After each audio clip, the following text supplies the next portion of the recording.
Have you ever witnessed a moment that made the entire room go silent, where arrogance and mockery instantly turned into shame? Well, that's exactly what happened one evening inside one of the city's most luxurious 5-star hotels. And tonight, I want to take you right into that scene, because what happened there didn't just shock the guests, it changed lives. It all began on a rainy evening, the kind of night where the city lights reflected beautifully on the wet pavement, and the lobby of the Regal Grand Hotel sparkled with golden chandeliers and polished marble floors.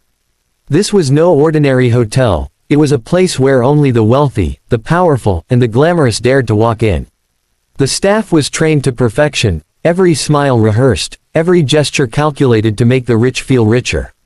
But on that evening, the revolving doors spun open, and in walked someone who didn't belong. At least, that's what everyone thought. He was an older man, perhaps in his late 50s. His clothes were worn out, an old, faded jacket clung to his shoulders, and his shoes looked like they had seen better days. His hair was unkempt, his face tired, and in his hands he carried a small duffel bag that looked almost empty. Compared to the women in glittering gowns and the men in tailored suits around him, he stood out like a shadow in the middle of bright lights. The moment he stepped onto the glossy marble floor, whispers began. A young couple near the reception desk snickered. A group of businessmen raised their brows and exchanged knowing glances. Even some of the staff couldn't hide their disdain. Did he take a wrong turn? One of the receptionists whispered to her colleague. Maybe he's here to ask for directions. He can't possibly afford this place, another replied with a smirk. The man walked slowly, as if each step carried the weight of years of hardship. Yet, his eyes held something that nobody noticed right away. Calmness, a quiet dignity, the kind you only see in people who have nothing left to prove. He approached the front desk. The young receptionist behind it forced a polite smile, though her tone betrayed her condescension. "Good evening, sir. Can I help you?" "Yes," the man said in a steady voice. "I have a reservation. The name is David Collins." The receptionist froze for a moment, as did several others who overheard. Some of the guests nearby chuckled openly. "A reservation," she repeated, her voice almost mocking. "Sir, this is the Regal Grand Hotel. Are you sure you're in the right place?" David simply nodded. He didn't flinch, didn't argue, just looked her straight in the eye. "Yes, I booked a room here." The receptionist hesitated before typing the name into the computer. Her smirk faded slightly when the system confirmed it. Indeed, there was a reservation under the name David Collins, Executive Suite, fully paid in advance. The whispers grew louder. People leaned in, curious now. How could this shabby man possibly afford the most expensive suite in the hotel? One of the businessmen muttered under his breath, loud enough for others to hear, probably some clerical mistake. Maybe he saved up for years just for one night here. Poor fellow, trying to live a dream. Laughter rippled across the lobby. David heard it, of course. Everyone knew he did, but he didn't react. He simply waited patiently as the receptionist, now visibly uncomfortable, handed him the room key.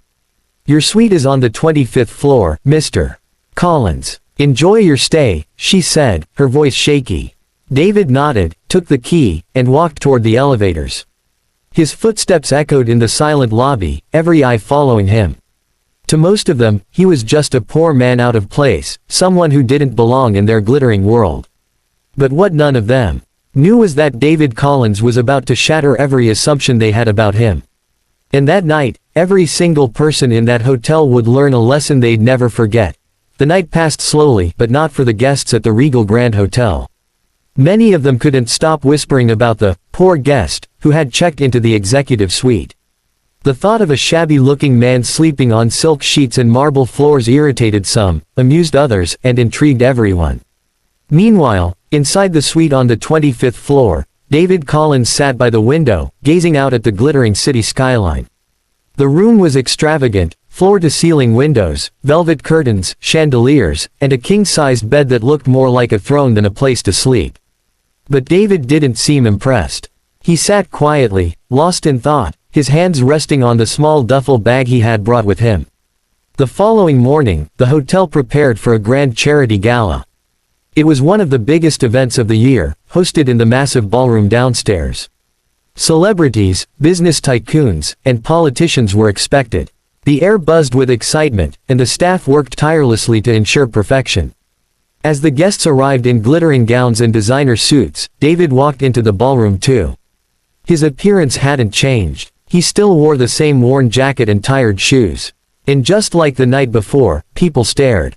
Some laughed, others rolled their eyes. Unbelievable, a woman whispered to her friend. How did security even let him in here? Maybe he's someone's driver, another chuckled. No, he's the man in the suite upstairs. Can you believe it? The laughter spread again. People mocked his clothes, his shoes, even the way he walked. But David didn't respond. He simply took a seat in a quiet corner, his calm gaze surveying the glittering crowd.